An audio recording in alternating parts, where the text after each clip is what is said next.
Hello, BookTube. Welcome back to my channel. It's been a minute, but I am so happy to be here with Chrissy from the YouTube channel Lost in a Book BRB, which was formerly The Return Cart. And we read The Fig Eater by Jody Shields for this month's read. And I guess we'll start off, Chrissy, because we've actually never done a live together. So just start off by telling anyone out there watching who might see this on playback a little bit about your channel. Yes, so my channel got rebranded to match all my usernames across social medias to Lost in a Book BRB. It used to be The Return Cart because I did a podcast way back in yonder days called The Return Cart, where I talked about books with a bunch of friends of mine. And I haven't posted in quite a bit on my YouTube channel. I've been meaning to, but I'm in the last semester of schooling, so I'm kind of prioritizing that over making video content because I also have a 3-year-old, and so sometimes it's hard to do long form videos because my son likes to sing very much. Oh, that's Like he was awesome. singing rain go away yesterday because it was cloudy, so it's hard to film in general, but even more so when you have a 3-year-old and you're doing school and internship and all that kind of stuff. So I'm hoping to at some point get my channel revitalized. I just don't know when that's going to be or what that's going to look like. I do post predominantly on TikTok because those are shorter form. I talk about the books that I like. I read pretty eclectically. For the most part, I do read historical romances, but I like everything. So there's nothing that I won't read except for maybe car manuals, which I should read, but I don't. um, and then I also every now and then post on Instagram. So by all means, if you want to check me out on those platforms, then I am readily available. Awesome. Yeah, actually, I read just about anything as well, and I think I first came across your channel about a year ago with a romance readathon, and you recommended some books for me because I was basically like, I don't know what I'm doing here. Like, I'm Oh just gonna give yeah. it a shot, and I don't know what I'm doing. And you recommended a couple historical romances that were really good. One was really Oh funny and god. really good. So that really worked out for me because romance. I mean, now I do feel like I every once in a while will pick up a romance, but it's never been that go-to genre for me. So it was one of those things that I just really wanted to kind of dip my toe into it, and yeah, just stumbled across that readathon, and that's how I ended up at your channel. And I do love historical fiction, so it was kind of perfect that you were like, hey, here's some historical fiction romance recs, and so that did work for me. Oh, um I'm so glad. yeah, so I guess the book here, I'll just tell a little bit about it. It is set in Vienna in 1910, and we do have a murder. An 18-year-old girl named Dora is found murdered in the basically like a public garden. And so essentially, the book just follows the investigation, and we really see the investigation from two different perspectives. So we see it from the investigator's perspective and all of the kind of police procedure behind that. And then we also get the investigator's wife, Elizabeth. Which I hope I'm pronouncing that right. I know Shannon in the book club, she actually sent like a video about the pronunciation and that sort of thing. So I hope I'm doing it justice. But she does her own little investigation, and it's quite different from the police procedure. So, initial thoughts on this book, Chrissy? I mean, if you rate books, what would you rate this book? And what I guess what were some good things about the book? Okay, I'd probably rate this in the middle of the road, probably like close to a 3 star, maybe 3.25 if I would get like really nitpicky. What I liked about the book is that it goes into some of the old school police procedures. We get to see that a lot in the first couple chapters when they first find this poor gal who was murdered in the Volksgarten, and how they like keep footprints, like going over how like it used to be like they put old pots on it, like flower pots over, and then like how they outlined it and how they put like little steps above them so that no one walks over them, they can walk on the steps instead. I thought those things were really great and really interesting. I think this book has a really strong start. I also really appreciated the juxtaposition between the investigator and Elizabeth, who one of them is very logical centered. Like he has the little like booklet that tells you how you should approach like investigations and crime and all that kind of stuff, and he follows it kind of to the letter. Whereas Elizabeth, and I hope I'm pronouncing that right too, Elizabeth, Beth, I forget, but she kind of goes more by kind of like, I don't want to say like, I don't know how to say it as old school, but I guess that like she follows tales of that she heard before her. So like, I don't want to say wives' tales, but like kind of legends and mythos that Like folklore, she's yeah. heard before. Mm-hmm. Yeah, very much so. So she follows that alongside with kind of just her intuition. So instead of just purely driving on factual things, because she does take into like physical evidence into consideration, but she very much kind of like leads by her gut. And I kind of like that juxtaposition between the two, and that they're married to each other was interesting too. Yeah. I think we all kind of agreed that the most interesting part of the book was not actually the murder. It was the relationship between the inspector and his wife. And yeah, I think you're right. I would probably rate this book as well, kind of middle of the road sort of rating. The beginning, like you say, the beginning was pretty strong, and it was very detailed, very, very detailed in the descriptions. I think sometimes to a fault, because we were getting these details that I would pick up on, and I would assume that they're going to play some sort of key role in this murder investigation, and they didn't. So that was a bit of a letdown. But the writing style, I did like the writing. The writing was very atmospheric. It really did kind of give me the dark sort of turn of the century vibes I was hoping to get from this book. And to be honest, this book was a complete impulse buy for me. I just picked it up at a secondhand bookstore, saw it, read the back of it, and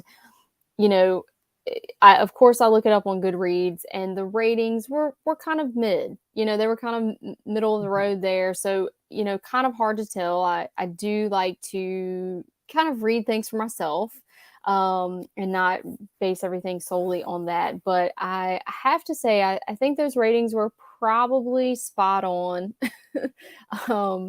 as far as this goes. But the reviews that compared it to like The Alienist, yeah, I can definitely pick up on those vibes. And I don't know if it's just, most books that are set in that time period are going to have those sorts of vibes. I don't know if it's that I like that particular atmosphere, if that's what it is that kind of drew me to the book or not. But yeah, I definitely agree with everything you said. One thing I thought was kind of neat with the footprints as well was the boards. So they would actually put boards down at these crime scenes for the investigators to walk across, so they would not disturb any evidence at the scene. There were lots of little details like that about early crime scene investigation, which I was absolutely fascinated by. So I'm almost like, do I just need to read a nonfiction book about early 20th century, crime scene investigation? Maybe that's where it's at. Yeah, if there's one thing I appreciate about historical books, especially when we get into things like mysteries, thrillers, anything like involved crime related, is that you have to consider the differences of what we knew then versus what we know now. And so those parts are always interesting to me. And I really appreciate that in this book is that there were times when, as kind of you said, the author does this kind of little bit deep dives every now and then into what the investigator's doing now, and then like past instances of how it went. And certainly, like you said, sometimes that wasn't necessarily to its benefit, but it did give you a lot of really interesting information to go off of and to keep in mind. So I did appreciate that a lot in this book. And yeah, I actually read some of the reviews after I read the book. I don't know why I like to do that. I don't know what it is, but there's something about reading reviews after you've already read something that kind of is a fun ride. But I kind of agree with like a middle of the road kind of booklet, because there are quite a few things, like you said, that happen at the beginning. One in particular that never got answered on why it happened, that drives me nuts, because I was like, how did this come into being? Like, how did this Okay, well, let's go ahead and talk about it. So we're just going to say like spoilers from here on out. So Yes. what was it that It was feces in the Volts garden next to the person. Like, that was never explained on how it happened, because when you get to the big reveal of who it is, and it's this one guy anyway, he doesn't even matter at this point, but he kind of talks about what happens, and nothing in what he says happens leads to any conclusion on why that would be there, like why there's excrement near the body in the Volts garden. So that, like, I was like, what? Like, unless he was just super surprised and like scared the out of him. But yeah, yeah. You know what's so funny? That was one of the pieces of the book that I was so intrigued by at the beginning. And by the end, I've completely forgotten about it until you just mentioned it. So that's so wild. Actually, yeah, at the beginning, I remember that, and I was thinking, wow, this book reminds me of The Wolf and the Watchman, which is like the most disturbing book I've ever read. And in that, it does have something to do with feces. I'm not gonna ruin it or dive into that. But that kind of reminded me of that book as well. And I remember thinking, wow, this has to be key. This has to be central to the case. And there were like little theories, little kind of like Hungarian mystical ideas related to this action, that it would hide the body or something, or prevent people from seeing the body until I guess until the excrement was cold. So I guess that was the whole point of putting it, because it was covered, right? So that was the thing. Right. They had the pile and it was covered by like a handkerchief or something. And so the folk tale or mystical belief behind it, I guess, was that, you know, the crime scene would be invisible until the yeah. And that didn't play at all. That didn't play at all into. So who?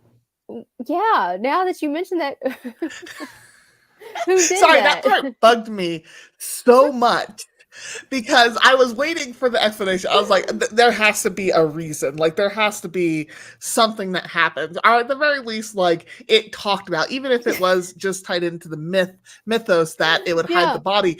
I need it explained somewhat. Like, because it kind of felt like open in the air. And I think the big problem I had with it, and sorry, not to gripe on this book, because there are really good things about it. So, like, please don't just take me griping about it as like just a bash session. But there were, because of who it was, because of who it's I said spoilers, Herzelenka, who is the guy who is the friend of the gal's father, Dora.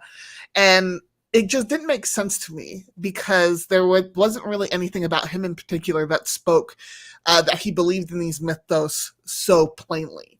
So then it does bring up, well, then who did it? Like, like I could have my theories about it, but there's nothing that really gave us any kind of direction in it, because I have a full fervent belief that you don't need everything fully answered. Like, you don't need everything in detail, but there has to be some bigger clue onto who it could be. So that's kind of where I fell into that.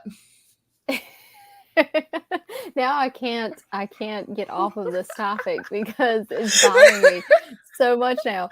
It, well, and something else too, in the book, they go through this whole scenario where the police bring in these gypsies, right? Who they would assume would believe in this sort of, myth. And they wait around, they keep them locked up until, duty calls, and they inspect, Yeah. their droppings. They inspect their droppings and do a comparison to what was left at the crime scene. And to no avail, and I don't really know what that would have entailed in 1910 other than just Yeah. looking at it. But um Yeah.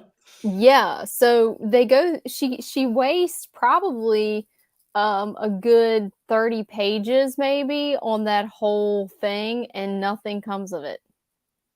Yeah, it is interesting because the Romani people are brought up a lot in this book. And for the most part, I think she does so with the viewpoint that those people have a lot of prejudices put towards them, much like we have, unfortunately, current in modern day.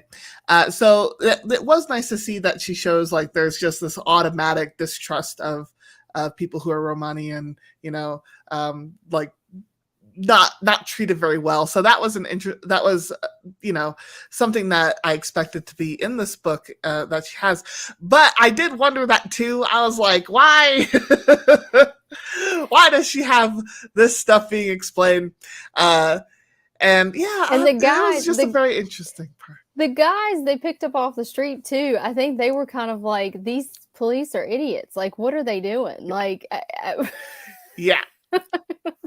Yeah. Well, and it was is really bizarre. funny because I think the first time we see someone who's Romani, they're talking about the myth and mythos and kind of what the Romani people believe to be true in certain regards to some things that are happening. But then, like, you contrast that also to what Elizabeth believes, or like that she also has something that's similar and parallel. So I did think that was interesting because the inspector's like, "Oh, that's all garbage," and then his wife's like, "On the full moon night, if you have blood." It's like a very interesting contrast. Well, yeah, it was kind of interesting to me because I did feel like, and I mean, this could be an incorrect assumption, but I did kind of feel like she reflected the fact that a lot of those ideas are kind of enmeshed in the culture there. Like, it's not, Mm-hmm. it's really not very other. It is, Yeah. there were people, who held these same sort of traditions and beliefs, most of which, other than the poo thing, most of which I thought was pretty cool. I mean, I thought that actually that was a missed opportunity. Like, I Mm-hmm. felt like the book would have been stronger had some of those beliefs and traditions been, maximized, and maybe some sort of paranormal um, tilt to the book would have been, investigated a bit more, because that was very interesting to me. Yeah, no, I like that part a lot. Um, Yeah, I think the author, and granted, I'm kind of putting ideas out there and words in her mouth, but I think maybe the author was trying to balance like the physical world that we know versus the mythical world, or the folklore world that is presented in the book, because I just don't know if it was done as successfully as the author intended by the end, because I think the middle of the book is where that's strongest, where you have that balance of folklore and mythology and all the things that Elizabeth kind of lays out there, and it's balanced pretty nicely with the investigator and his like very, very, no, it has to be by the book and fact based opinion.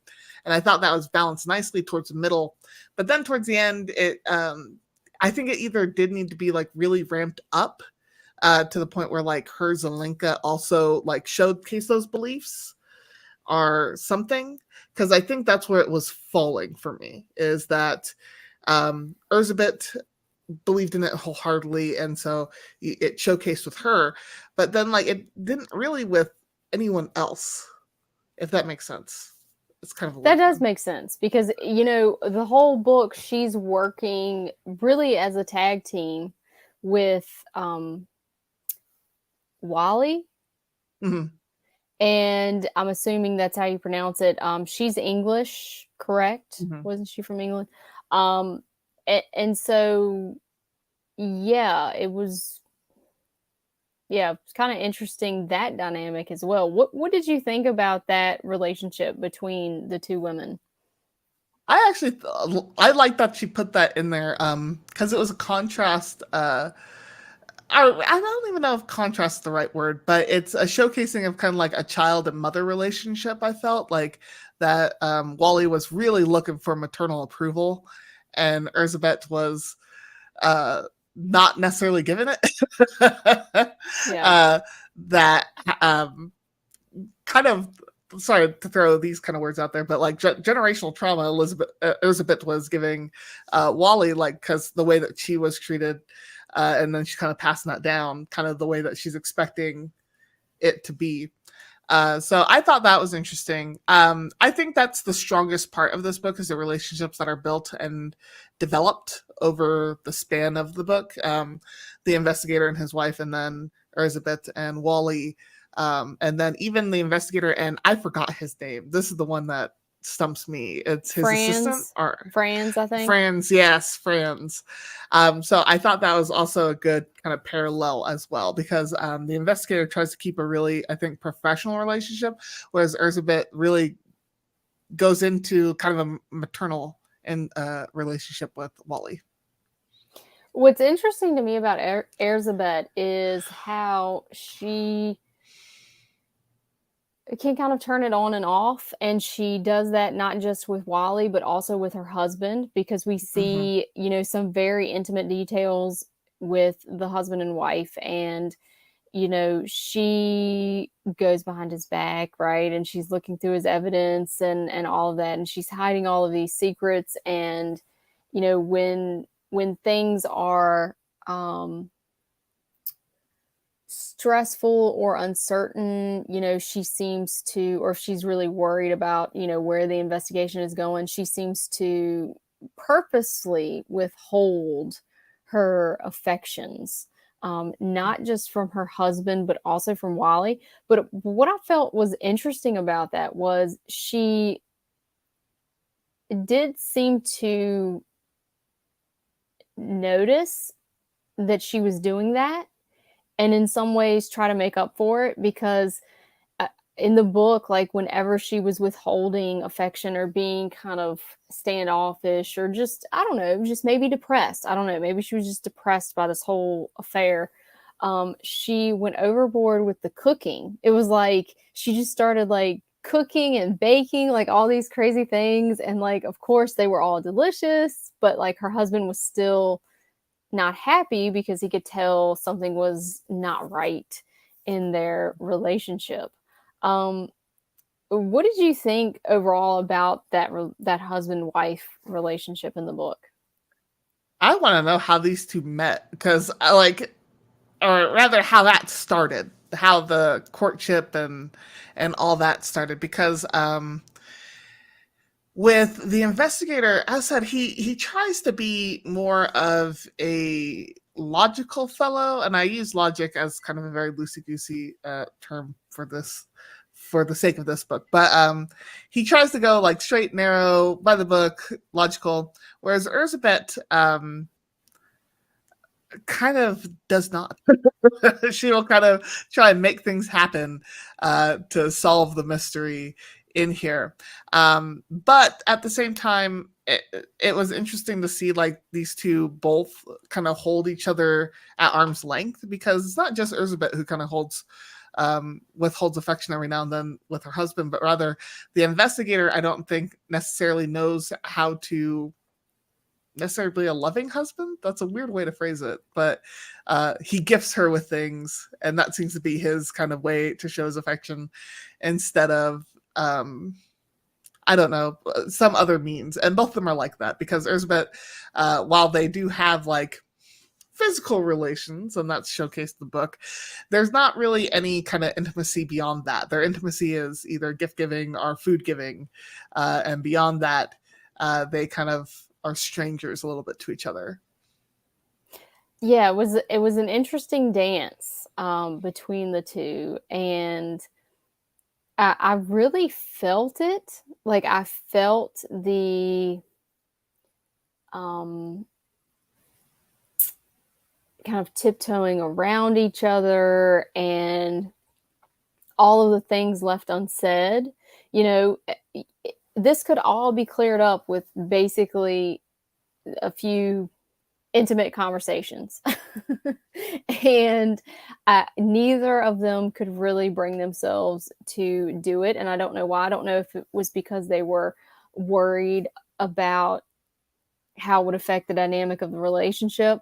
Because obviously he knows that she is doing some sort of investigation on her own, right? He knows that she is not going to the places she says she's going, that she's, she even leaves some pencils at a crime scene. I mean, he knows what's going on, and she knows that he knows because he is snooping through all of her things, right?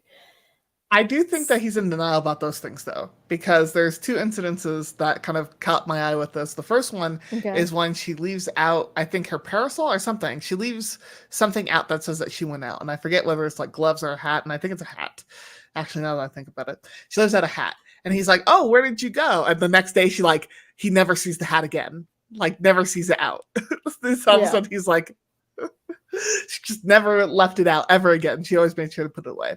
So there's that one that came out. So I do think he does know that she's doing something, but I think like he puts it in denial of what exactly that is, because then when he finds the red charcoal pencil in the Volksgarten, he's like, this can't be the one that she has. And he has to he wants to go check her pencils to see whether or not this is the one. And he's like, certainly this is not the one. Then like she confesses that she either loses or had them like accidentally destroyed them or something along those lines. And he's like, so it was not her pencil because she lost the whole thing or something along those lines. So I think that there's like a heavy denial that Elizabeth is involved in it. And I'm not really sure why that is, why that he would kind of deny that so much. I have my theories, and my predominant theory is that because he is so rigid in being a lawful man, that he is trying to do everything in his power to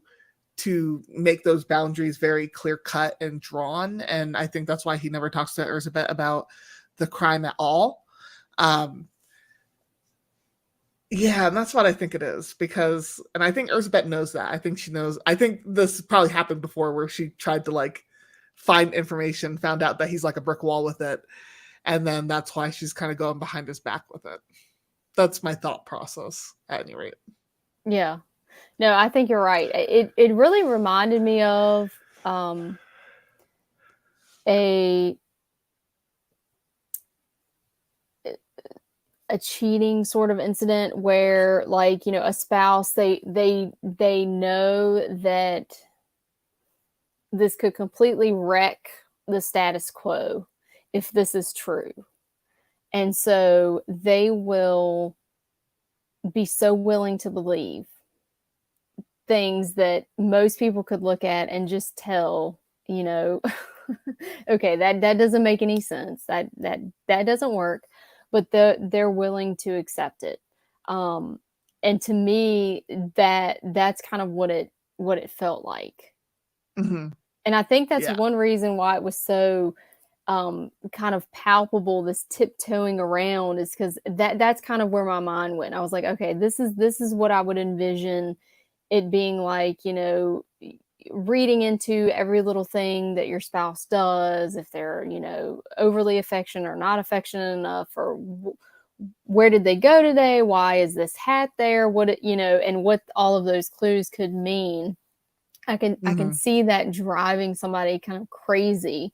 And it's so bizarre because you could just clear the air. You could just ask. But humans, we're not that way. We're not that way. No. No. I think it just goes back to no one really likes hard conversations, like scary hard conversations that are going to lead to answers that you don't like.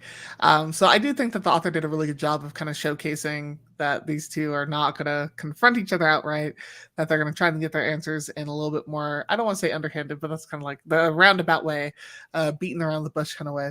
So I think that was shown really well. Like, if this book really does relationships well, as far as like complexities and kind of some of the hard stuff in relationships.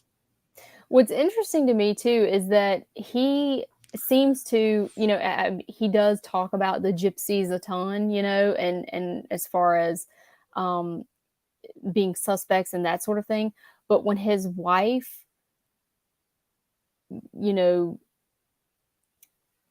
practices some of the same sort of rituals and things that were important to, the Romani people, she does it openly in their house, and he seems very respectful of these things. So it was very interesting to me, the dichotomy there between, like, what's going, they're pulling these poor guys off the street and waiting for them to relieve themselves, Yeah. basically just on a whim. This crazy story about, covering it with a napkin or whatever. I mean, and yet he seems to put some stock into her beliefs, her traditions, and the things that she, um, sees value in. I mean, she almost kind of like predicts their good fortune for the next year with I forget what it was, but it was something in a teacup or a saucer that she put in there overnight, and it was supposed to predict kind of like the coming year.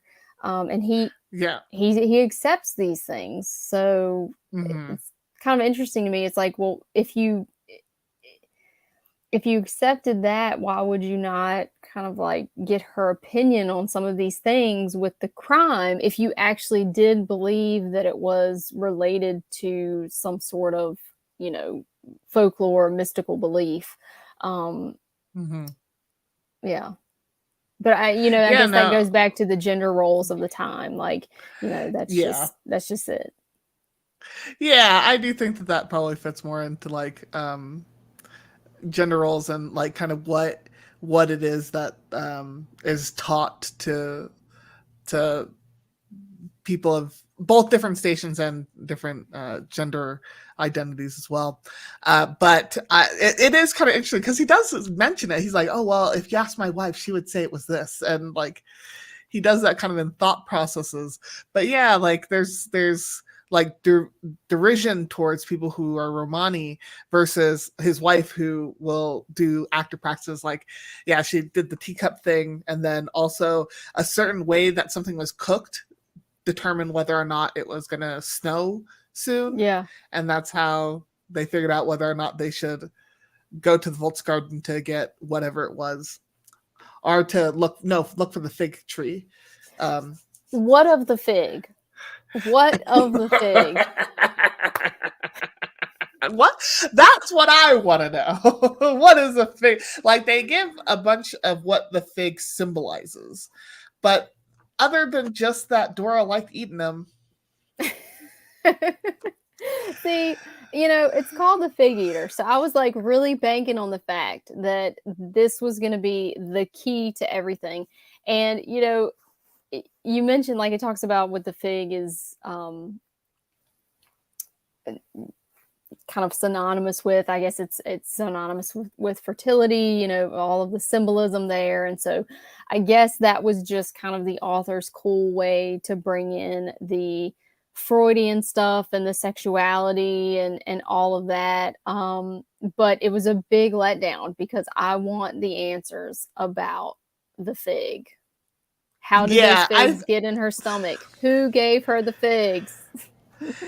I feel like the author once again put in a lot of different clues that could be tied together, but because of who it was surrounded by, it doesn't really make much sense. So we have a couple of different key players in Dora and Dora's murder, right? Dora herself, who is a young woman who is like 21, and she lives with her family.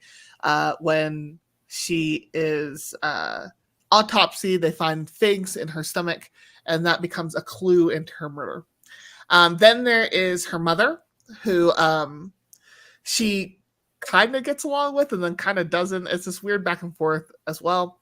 And then there is Zelenka's wife, Mrs. Zelenka, who is a weird figure. She she has an affair with Dora's father, and her husband knows, and he doesn't care. And so it's like, admittedly, when I first saw the figs, I actually thought that they were going to be poisoned, and that's why she died. And then it was going to be linked to either Dora's mom, or Zelenka. And that was my originally thought process, because when you get into like types of murder and everything, they say that, especially more in the olden days, poisons is a woman's weapon. Yeah. Is generally the thought process. So that's where I thought it was going to go. And then it didn't. And then I was like, so then where does the figs come up? And then they're like, it has to do with fertility. I was like, but Dora wasn't looking to be pregnant. Yeah. She said that you just like them. Yeah. What of the fig? I do think it was probably just a ploy to drop that in there, because of its symbolism. And what of the syphilis? I mean, the syphilis I thought would play a much bigger part in this. You know, here's the thing. If you're going to put me through graphic descriptions of how detrimental syphilis is to body and mind. I mean, we've got the gardener who has the silver nose piece because literally his face is caved in. The syphilis has eaten away at his face. We have the marks all over the young woman's body, which initially we find out later they're burn marks, but initially I thought that may be related to syphilis. I really, really thought that was related. We have Dora's father, you know, he has syphilis. Her mom is like obsessed with cleanliness, which is kind of funny. I guess that's maybe her reaction to this. So yeah, with all of this syphilis floating around, I was just very shocked that it played no role. I mean, virtually no role in this murder. Yeah, I think I don't know, but you know the device Chekhov's gun, right? I feel Yeah. like the author decided not to follow that. Like there's just stuff put in, and then it's like it probably accurate to the time period. Syphilis, you know, safe sex was not really thought of back in those time periods. So I certainly think it brings a degree of accuracy, but the problem is that it doesn't really fit storyline wise. So this is kind of one of the big critiques that I had when reading this book, is that a lot of things put in accurate to the time period. As far as I know, like I'm not a historian by any means, but very accurate. So how syphilis is treated, how syphilis is handled, all very accurate. The symbology, the mythology, all very accurate as far as what people believed in that time period. The crime investigations, all very accurate. But then when it comes to tying them together into, well, why are they there? Why are they present? Why is this important? It just unfortunately doesn't really fulfill that, because like, so when at the tail end, when Erzsébet and Wally confront Zelenka, it's pretty much the story of, well, it was an accident that she died. And that's pretty much it. Like, we had a fight. She fell, hit her head. And it's like, what? Yeah. Like, what about the fig? What about the excrement? What about the syphilis? And you're like kind of just left there with Yes. with all these things that came together and that are, as said, they're accurate. They're accurate for a time period. And sometimes, and it's even accurate to crime in general. Like, there are tons of crimes that happen where there are things that are weird about it, but that don't really have a logical explanation or really an explanation. But it just doesn't lend itself to a solid story to me. Yeah. No, I totally agree. I think you're right to point out that there are a lot of illogical things that happen in crimes because, when you think about it, normal people are trying to apply, I say normal people, I mean, not homicidal people, are trying to apply logic to something that is completely illogical. I mean, just the act of a murder is completely illogical. So, I do definitely see that point, and for sure she includes all the things that are very, appropriate for the period, but in a story we do want more. If you're gonna name it. If you're gonna name it Fig Eater and you're gonna put us through 311 pages, I expect to find out something with the I Fig expect there to be an emotional attachment to the figs and why they're in her tummy.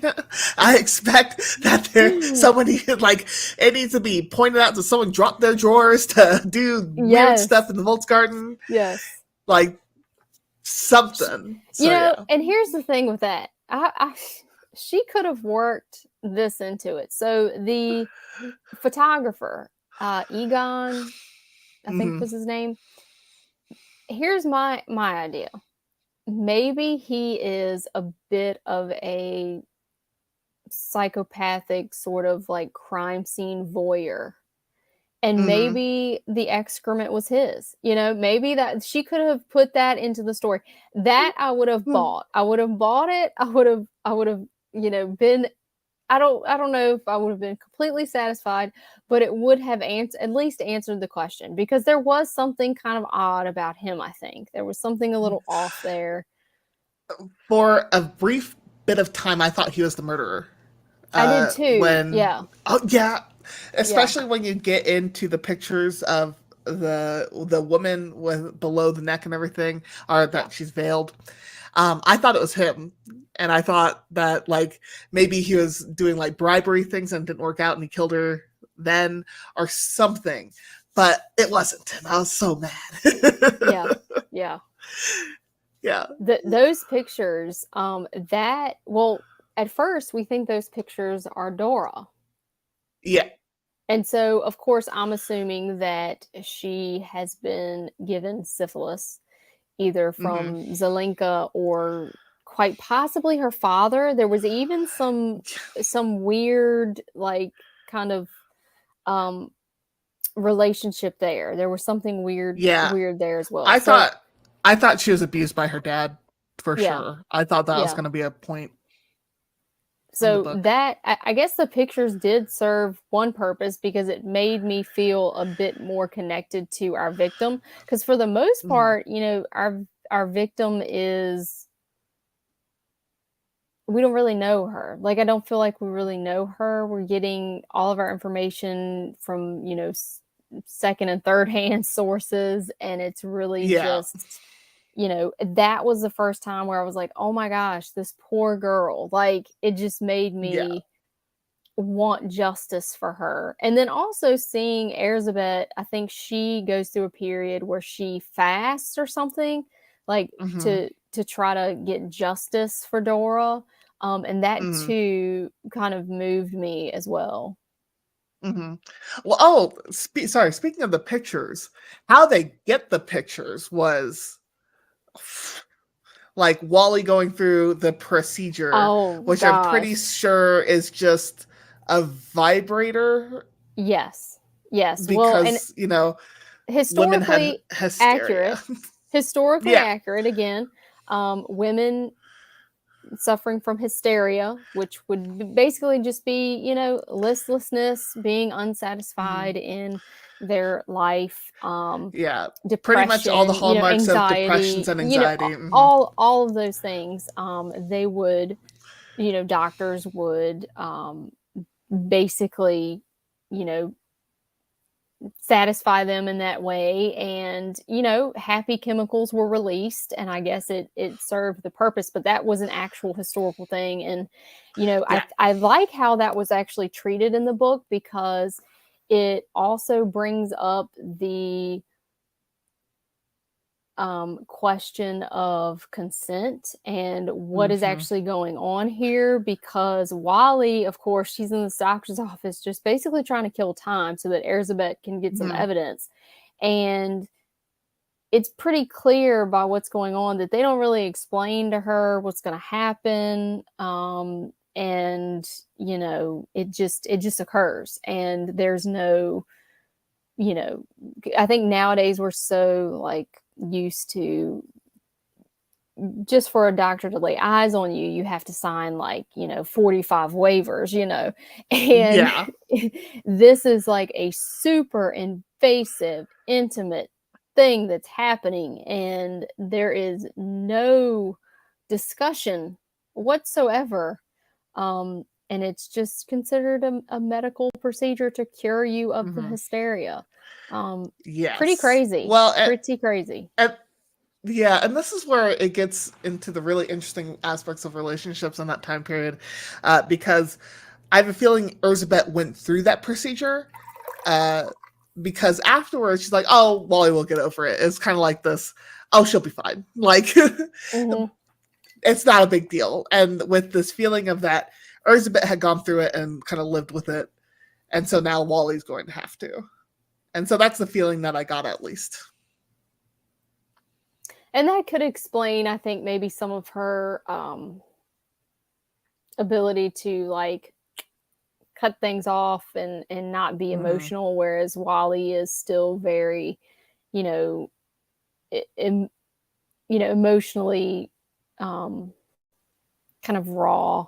She's still pretty young, and she's still, you know, I guess finding herself. And Elizabeth, she's lived through some stuff, and she's a little bit better at kind of cutting those emotions off and moving on to the next thing. Yeah, yeah, for sure. So what what did you think of the end? I mean, I guess we kind of covered it, but what Yeah, what of the ending? I did not like the ending. Yeah. I wasn't a big fan. I felt like it just didn't lead with any finality feeling. Like it was a finale ending, but it just, there was too many open-ended stuff that wasn't tied up. So the things that we kind of talked about already, of things that's like, well, why did that happen? Well, why was that brought up? Well, did this happen? And it was just too, I don't even want to say neat, but it was just too of a weird kind of reasoning why Zelenka uh like did what he did, and it not being on purpose and all that kind of stuff was kind of like, okay, whatever. And then Elizabeth pretty much not turning into a werewolf, but pretty much like following that mythos of kind of werewolfness. I forget what they call it in the book. They called it something else, but pretty much clawing after them, and then like he runs off and they chase him down. It's an odd part for me, and I think that kind of like what you were saying before is that if they had ramped up the mythos, then it would have made more sense. Or like I feel like it could have gone two ways. One, ramp up the mythos, and then that part would have really fit in, I think. Or give more kind of quote unquote logical explanations for why certain things happened.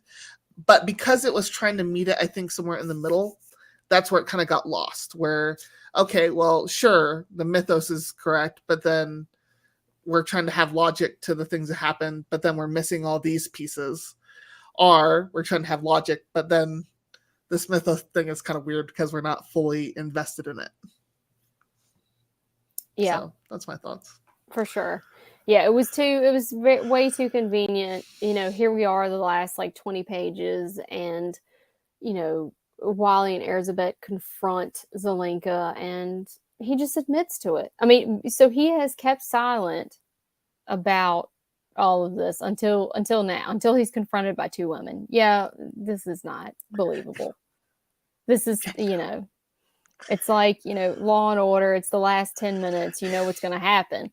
I mean, but yeah, not believable. Pretty much a letdown. I guess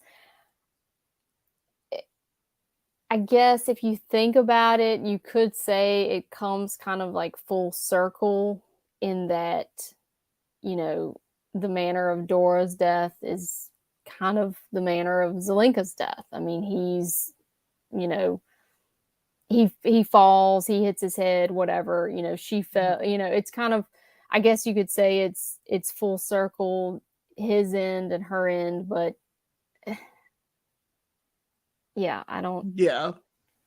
I think for me, what it is because, like, so Elizabeth and Wally kind of go after him as kind of this justice for Dora, but then it's like, but all the things that we had that said that, like, all this evidence that we had turns out to either not be true or to be happening to someone else. Like the burns on Raza is actually Raza instead of Dora. So Dora's not this abused person. Like, she had an affair with a married guy, and at that point, like, there wasn't even really a play up of her youth versus his older personness. Like, that's a weird thing, but not even really a discussion of their ages, because I don't really know how old Zelenka is. I know that they have an older daughter, but I forget how old she is, and she passed away.